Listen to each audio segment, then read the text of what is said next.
Bonsoir à toutes et à tous, c'est un plaisir de vous retrouver pour votre journal de ce vendredi 9 mai. Tout de suite, voici les principales informations que nous allons développer.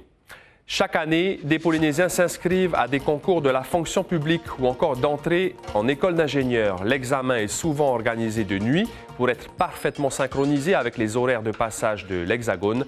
On vous en dit plus sur les modalités à respecter. Kaolivast et Tia Zebrowski se sont imposés aujourd'hui sur le spot de surf de Tahar'u à Papara lors de la journée finale de la Toa Pro. Un excellent résultat pour la suite de leur saison.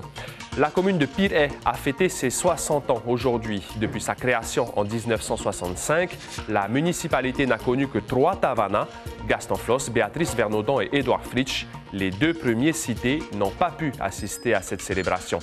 Les défis sont nombreux à Uturua, commune de Raiatea, notamment en matière de distribution d'électricité et de traitement des déchets. La commune va fêter ses 80 ans cette année. Le Heiva aura donc une saveur particulière. Pour en parler, nous serons en direct avec le maire Matthei Broderson dans notre rubrique Tehono Ta'amutu. Les bonnes affaires, c'est jusqu'à dimanche à la foire de mai. Une centaine d'exposants sont présents, répartis dans 4 espaces: shopping, bien-être, habitat et artisanat. Merci d'être avec nous. Depuis le mois dernier, les concours aux grandes écoles d'ingénieurs s'enchaînent et hier soir, 14 candidats ont passé celui de maths, physique et informatique. Des épreuves qui se tiennent de nuit, de 20h à minuit, puis de 2h à 6h du matin. Pour ces horaires, les Polynésiens n'ont pas le choix. Comment assurer un examen quand tout le Fénois dort à point fermé? Réponse avec Mélissa Chong. Si la nuit porte conseil, eux n'auront pas le temps d'en profiter. Ces candidats aux concours nationaux doivent se mettre au même diapason que l'Hexagone pour passer leur examen. Là, on a dû se décaler à peu près un mois avant le début des concours. Donc on a fini fin avril. Et puis après, on s'est décalé petit à petit. Je veux dire, pour moi, je me suis décalé petit à petit la nuit pour dormir 1 heure plus tard toutes les nuits. C'est quelque chose dont il faut prendre l'habitude et ça ne marche pas pour tout le monde. Il y en a eu qui ont plus de difficultés que d'autres. Et il y a toutes les techniques pour essayer de le passer. C'est un certain rythme de vie, mais une fois qu'on l'a acquis, ça va de soi en fait. Et on est concentré sur les concours plus que sur le reste. Pour recaler les candidats sur des horaires normaux, le pays a déjà proposé de les placer en loge, c'est-à-dire les enfermer dans un bâtiment pendant les épreuves pour éviter toute communication de sujet avec la métropole. Il faut donner à tous les mêmes chances. Et donc c'est la raison pour laquelle je comprends pourquoi les parents ou même les candidats se plaignent, parce que se lever toute la soirée et être capable de se concentrer pendant plusieurs heures, c'est difficile. Et on va remettre ça dans le cadre de notre dialogue de gestion qui va se dérouler au mois d'octobre, tout simplement pour faire en sorte qu'il y ait une équité. C'est une solution qui existe, mais qui est laissée à la main des écoles d'ingénieurs elles-mêmes. Et pour les 2 écoles d'ingénieurs dont nous parlons ce soir, INP et Polytech, elles n'ont pas souhaité que cette solution soit utilisée. Au petit matin, après 8 heures d'épreuve, c'est le soulagement. On a attaqué les mathématiques de 3A. C'était beaucoup de cours et beaucoup de choses qu'on avait vues en première année, donc c'était aussi différent et un peu plus compliqué, je trouve. Ah oui, ce soir, repos. On va quand même réviser pour demain, qui est la dernière épreuve, et ensuite vrai repos tous les week-ends. Prochainement, les étudiants admissibles rejoindront les grandes écoles d'ingénieurs pour y passer leurs oraux. Des victoires 100% locales à Tahar'u pour la Toa Pro. Le champion olympique Kaolivast s'est imposé chez les hommes alors que Tia Zebrowski a été sacrée chez les femmes. Le résumé de cette ultime journée avec Nicolas Suir et Mirko Vanfou. C'est la vague qui change tout le classement. Notée 8,90, elle propulse Kaolivast au sommet du podium. Alors qu'il était mené par Mihimana Braille, sur les dernières minutes de la finale, le champion des Jeux Olympiques réalise une performance dont il est très fier. Cette victoire, ça me rebooste, surtout que je repars pour toute une année de Challenger Series. Ça, c'est vraiment hyper important. C'était un peu en mode entraînement, mais en mode backup aussi, si jamais dans les Challenger Series je marche pas bien, j'espère pas du tout, mais voilà, en fait j'ai changé de région, je suis région Tahiti, Hawaï, et c'est la première de l'année, donc je suis content de gagner la première de l'année.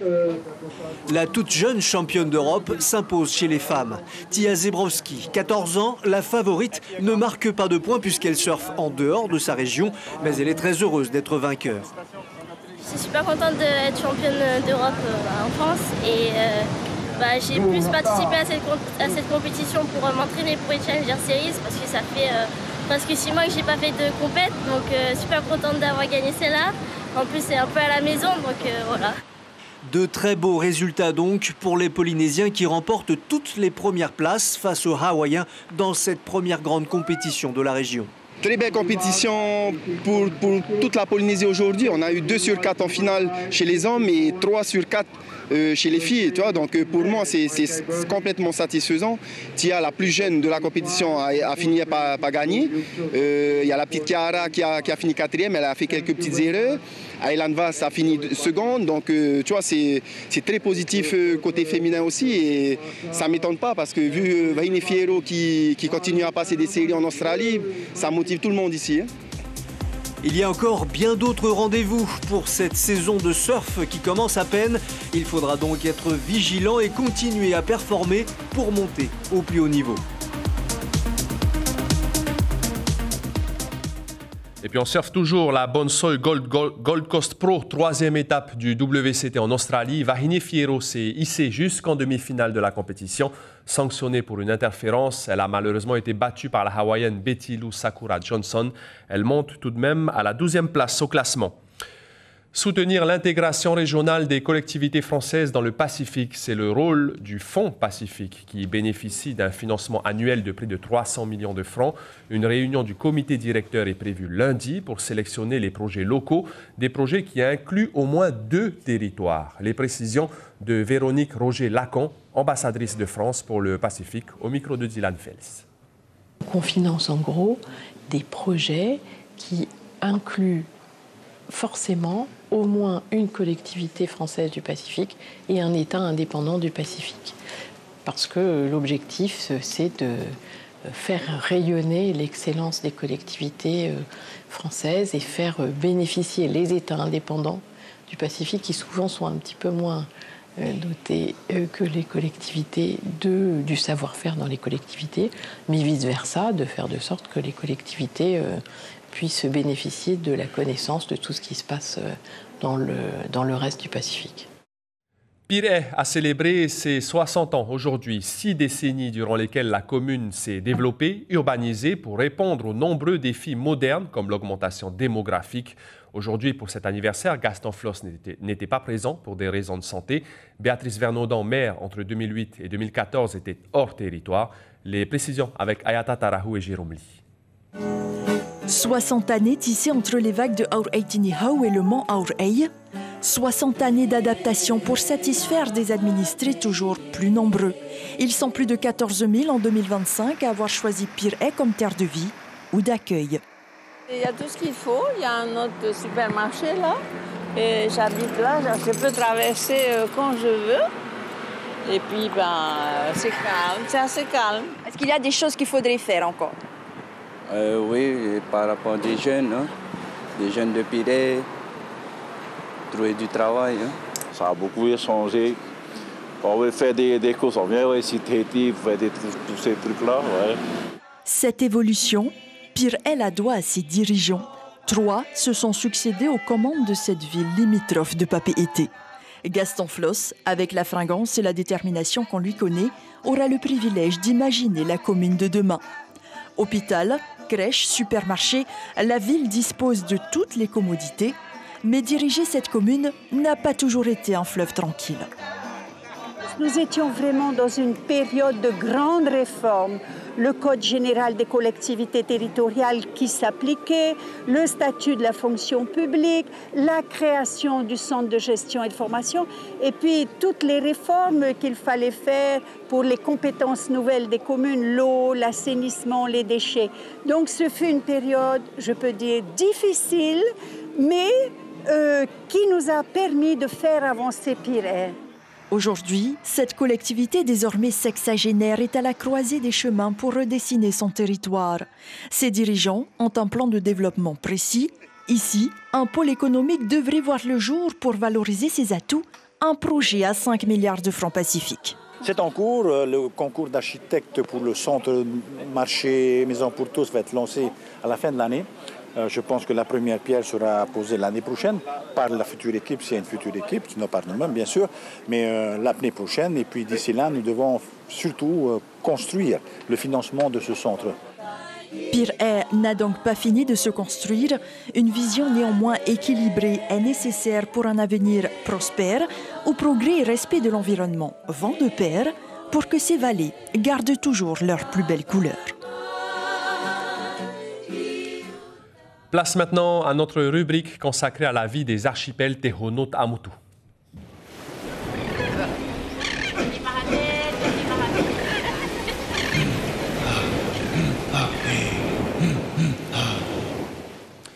Avec notre invité Matthey Broderson en ligne, en direct avec nous, le maire de Uturoa, nous allons parler de l'électricité, du traitement des déchets et de l'anniversaire de la commune. Bonsoir Tavana. Un des grands défis pour vous dans les mois à venir, c'est la centrale électrique hybride qui associe production thermique et production photovoltaïque. Où est-ce qu'on en est pour ce projet? Bonsoir Maroki et bonsoir à tous les téléspectateurs qui nous regardent ce soir. Le jeudi, le 15 mai, normalement, nous devons, avec le conseil municipal, signer un prêt de plus d'1 milliard pour justement faire avancer ce projet. D'accord, un prêt auprès de l'AFD, donc, parce que ce projet doit coûter 1,5 milliard et le reste, comment cela va être financé? Plus d'1 milliard. Au niveau de l'AFD, il y a une subvention faite par le fonds FTE et le reste, c'est la DDC aussi qui nous suit sur le projet pour financer les accès et tout le reste. Donc la FTE, c'est le fonds de transition énergétique. Est-ce qu'il y a un objectif pour cette centrale hybride de mutualiser avec une autre commune comme Tapu Tapu Atea ou ce sera seulement dédié à Uturoa? Pour le moment, on s'occupe de Uturoa, mais peut-être dans l'avenir, et on verra avec les prochaines équipes dirigeantes de la commune qu'est-ce qu'ils décident. Mais aujourd'hui, nous sommes sur la production pour Uturoa et peut-être dans l'avenir se greffer aux autres communes. Pour le traitement des déchets, oui, Tavana. Ce n'est pas moi qui décidera, ce sera le conseil, mais nous, on pense garder notre production énergétique. Pour le traitement des déchets à Uturoa, c'est un autre sujet. Les ordures ménagères sont collectées et traitées par la communauté de communes de Havaï, mais pour les déchets verts, tout est transféré à Tapu Tapu Atea. Est-ce que pour vous, ce fonctionnement est efficace aujourd'hui ou il y a des choses à améliorer? Il y a beaucoup de choses à améliorer, hein, mais surtout que Uturoa n'a plus son dépotoir. Nous sommes avec l'État en train de voir pour la réhabilitation justement de l'ancien dépotoir, mais nous essayons aussi de chercher des solutions pour améliorer le tri, le ramassage et justement le stockage. Par rapport au CET, nous avons eu d'autres solutions.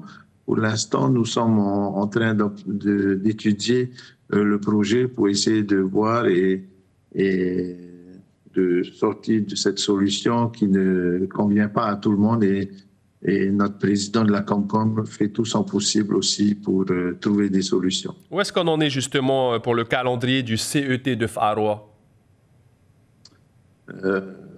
Pour l'instant, il est en cours, mais nous attendons le gouvernement qui viendra au conseil municipal le 24 juin prochain. Et d'ici là, nous aurons certainement d'autres réponses à apporter par rapport à ce projet. Alors cette année, Uturoa célèbre ses 80 ans. C'est la deuxième commune la plus ancienne de Polynésie. Qu'est-ce qui est prévu en matière de festivités pour marquer le coup?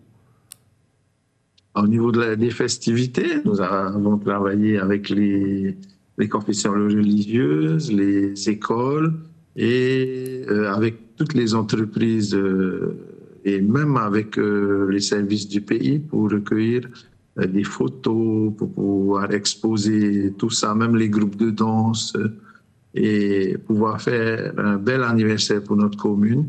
Et l'ouverture du Heiva se fera ce soir-là, le soir de l'anniversaire, c'est-à-dire le 18 juin.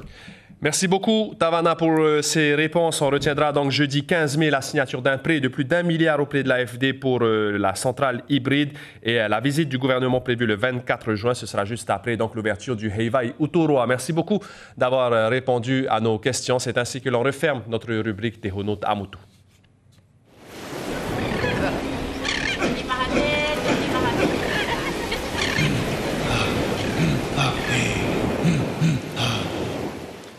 La foire de mai, c'est jusqu'à dimanche au Parc Expo de Mam'o. Sur place, il y a de bonnes affaires dans 4 espaces dédiés, shopping, artisanat, habitat et bien-être.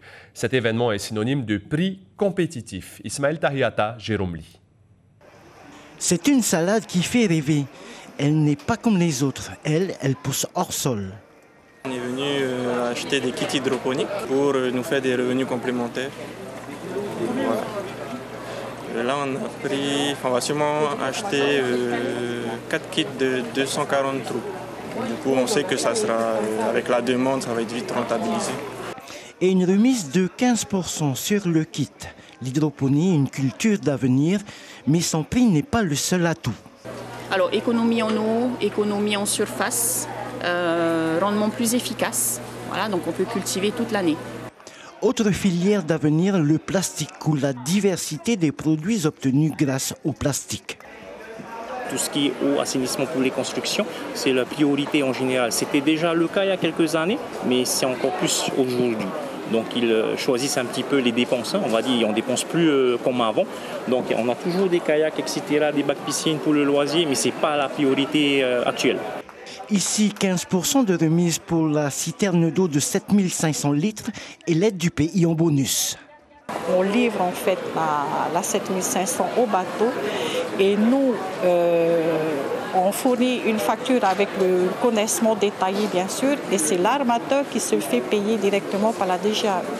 Il y a celles qui connaissent et celles qui découvrent. Ces infirmières débarquent de métropole à la recherche du bonheur. Il nous faudrait un canapé.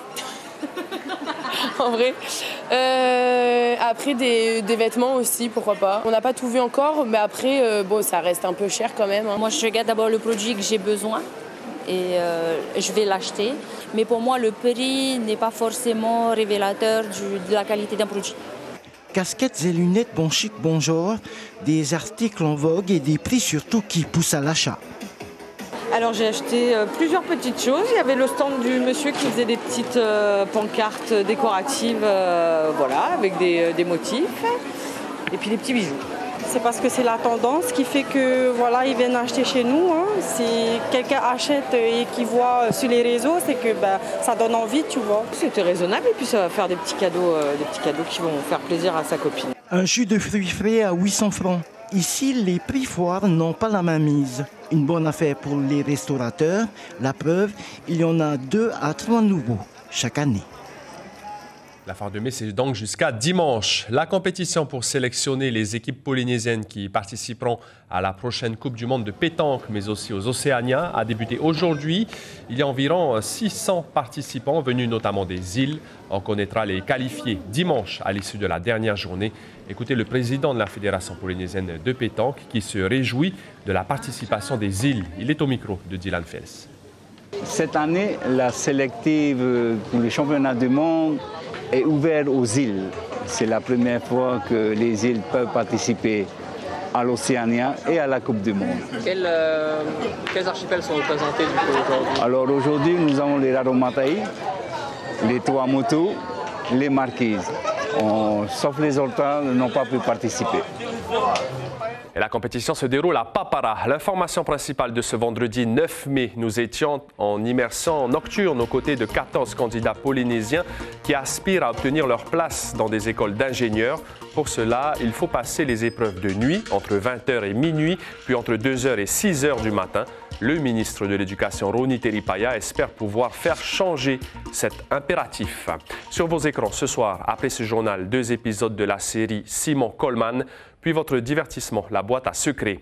C'est la fin de ce journal. Merci de votre fidélité. Demain, retrouvez Cybèle Plichard. Passez une très belle soirée et un excellent week-end. On se retrouve lundi. En attendant, prenez bien soin de vous.